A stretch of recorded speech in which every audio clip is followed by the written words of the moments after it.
মেহরবানি আল্লাহ সূর্য দিয়ে যাইবো আল্লাহ তাআলা আর এন্ডুল্লাহ মাজ্জাকার মর্যাদা দিয়ে। একদিন মাওলা আলী শের হুদা কোনো একটা জায়গা থেকে সফর করে আসলেন। রাসূল করিম সাল্লাল্লাহু আলাইহি ওয়াসাল্লাম বললেন, আলী তুমি একটু বসো, তোমার রানের উপর আমি একটু আমার মাথা মুবারক রেখে আমি আরাম করি, বিশ্রাম করি। তখন মাওলা আলী শের হুদা রাসূল পাকের কথা মোতাবেক বসলেন। আল্লাহর প্যারা মাহবুব নবী আরাম করলেন। কিন্তু এখানে একটি বিশাল ঘটনা ঘটে গেল। ওই সময়ের মধ্যে মাওলা আলী শের হুদা আসরের নামাজ পড়ে নাই। রাসূল পাক সাল্লাল্লাহু আলাইহি ওয়াসাল্লামকে এই কথা আর বলে নাই, ইয়া রাসূলুল্লাহ আমি আসরের নামাজ পড়ি নাই, আমি একটু নামাজটা পড়ি। এ কথা মাওলা আলী শের হুদা নবীকে বলেন নাই।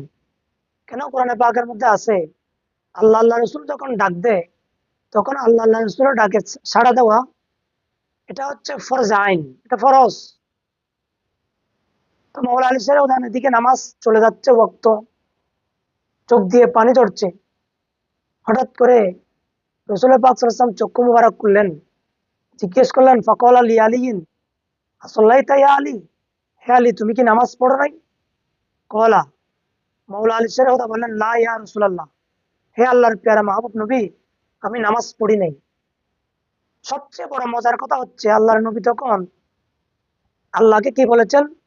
হাদিসে পাকের ইবারত, ফাকালান নবী সাল্লাল্লাহু আলাইহি ওয়াসাল্লাম, আল্লাহর নবী ইরশাদ করেছেন, আল্লাহুম্মা ইন্নী আলিয়ান কানা ফি তাআতিকা ওয়া তাআতি নবিয়িকা ফারদুত আলাইহি শামসা। আল্লাহ, মাওলা আলী এতক্ষণ তোমার এতাআতে ছিল এবং তোমার পেয়ারা মাহবুব নবীর এতাআতের মধ্যে ছিল, সুতরাং তুমি যেহেতু সূর্য ডুবিয়েছ, আবার আমার আলীর জন্য সূর্যটা আবার ফিরিয়ে দাও। ঠিক আল্লাহর নবী বলতে দেরি, পশ্চিম দিকে ডুবন্ত সূর্য আবার পিছনে ফিরে আসলো। সুবহানাল্লাহি ওয়া বিহামদিহি। এটা হচ্ছে আল্লাহর কুদরত। আল্লাহ এই শক্তিটা দিয়েছেন আল্লাহর পেয়ারা মাহবুব নবীকে, সেজন্য এটা রাসূল পাকের মুজিজা।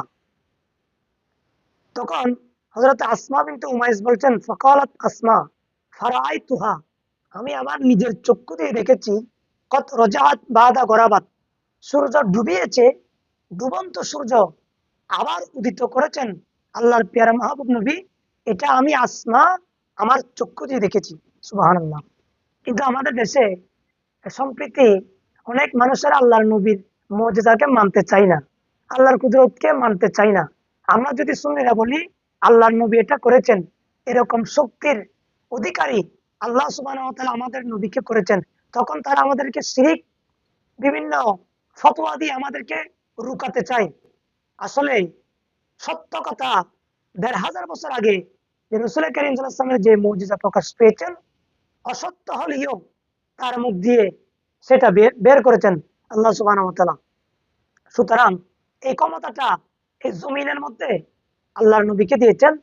কেউ যদি দুঃস্বপ্ন দেখে, এটা হচ্ছে একটা অবান্তর, মন গড়া, বানোয়াট, আমার মনে হয় তাকে অতি দ্রুত পাবনায় ভর্তি করালে মনে হয় ভালো হবে।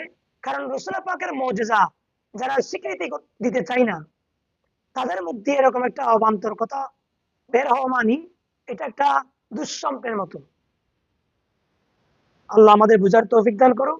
আসসালামু আলাইকুম ওয়া রাহমাতুল্লাহ।